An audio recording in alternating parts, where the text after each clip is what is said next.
იყო და არა იყო რა.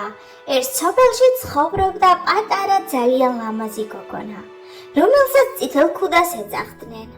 დედას ძალიან უყვარდა და ბებიას კიდევ უფრო მეტად. დაბადების დღეზე ბებიამ შვილიშვილს წითელი ქუდი აჩუქა.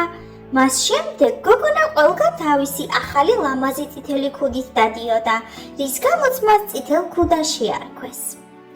ერთხელ დედამ ღვაწლი გამოაცხო და გოგონას უთხრა: წითელ ქუდა, წადი ბებიასთან, ღვაწლი დაერბო წაუღე, თან გაიგე ხო ჯანმრთელად არის. წითელ ქუდა გაემზადა და ბებიასკენ გასწია, რომელიც სხვა სოფელში ცხოვრობდა. მიდის ტყეში და უცებ შეხვდა რუხი მგელი. მგელს ძალიან მოუდა წითელ ქუდას შეჭმა, მაგრამ ვერ გაბედა, სადღაც ახლოს მეტყევეების ხმა ისმოდა. მგელმა ხმა დაირბილა და გოგონას კითხა: წითელ ქუდა, სად მიდიხარ? წითელ ქუდამ არ იცოდა, როგორი საშიში იყო ტყეში გაჩერება და მგლებთან საუბარი. მგელს მიესალმა და უპასუხა: ბებიასთან მივდივარ, ღვაწლი დაერბო მიმაქვს. შორს ცხოვრობს შენი ბება? კითხა მგელმა. საკმაოდ, უპასუხა წითელ ქუდამ, აი იმ სოფელში, წისქვილის იქით ტყის პირას, პირველ სახლში. გასაგებია, თქვა მგელმა. მეც მინდა ბებია შენის მონახულება. ამ გზით წავა, შენი გზით წადი და ნახოთ ვინ უფრო მალე მივა. თქვა მგელმა და ყველაზე მოკლე გზით მოკურცხლა. წითელ ქუდას კი ყველაზე გრძელი გზა ურჩია და იქით გაუშვა. არ ჩქარობდა წითელ ქუდა. ყველაზე გრძელი გზით მიდიოდა. მან არ იცოდა, რომ მგელმა მოატყუა. გზაში ყვავილებს კრებდა და თან პატარა ზღარბს ეთამაშებოდა. წითელ ქუდა წისქვილამდეც არ იყო მისული, რომ მგელი უკვე ბებიას სახლთან იყო და კარზე აკაკუნებდა. კაკ-კუკ. ვინ არის? იკითხა ბებიამ. მე ვარ თქვენი შვილიშვილი, წითელ ქუდა, უპასუხა მგელმა დაწვრილებული ხმით. სტუმრად მოვედი, ღვაწლი დაერბო მოგიტანეთ. ბებია კი ამ დროს ავად იყო და ლოგინში იწვა.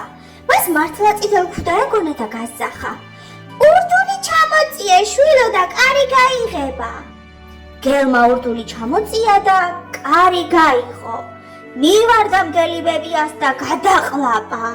ის ძალიან მშიერი იყო, რადგან 3 დღე არაფერი ჰქონდა ნაჭამი. შემდეგ კარი დახურა, ჩაწვა ბებიას ლოგინში და წითელ ქუდას დაელოდა. მალე წითელ ქუდაც მოვიდა და კარზე დააკაკუნა. კაკ-კუკ. ვინ არის? იკითხა მგელმა. ხმა უხეში ჩახრიწული ჰქონდა. წითელ ქუდას შეეშინდა, მაგრამ მე შემდეგ იფიქრა, ალბათ ბებია გაცივდა და ხმა იმიტომ ჩაეხლიჩაო. მე ვარ თქვენი შვილიშვილი, უპასუხა წითელ ქუდამ. ღვაწლი დაერბო მოგიტანეთ. მგელმა ჩაახვალა და დაწვრილებული ხმით გამოსძახა: ურდული ჩამოწიე და კარი გაიღება შვილო. წითელ ქუდამ ურდული ჩამოსწია და კარი გაიღო. გოგონა სახლში შევიდა. მგელი საბანში დაიმალა და უთხრა: შვილო, ღვაწლი მანდადე მაგიდაზე და აქ მოდი ჩემთან, რამდენი ხანი არ მინახი ხარ, როგორ მომენატრე, ალბათ დაიღალე, ამხელა გზა გამოიარე. წითელ ქუდა მიუახლოვდა ბებიას საწყლთან და ეკითხება: ბებია, რატომ გაქვს ამხელა ხელები? იმიტომ რომ კარგად შემოგხევიო ხელები შვილო. ბებია, რატომ გაქვს ასეთი დიდი ყურები? იმიტომ რომ უკეთ მოგისმინო შვილო. ბებია, რატომ გაქვს ასეთი დიდი თვალები? იმიტომ რომ უკეთ დაგინახო შვილო. ბებია, რატომ გაქვს ასეთი დიდი კბილები?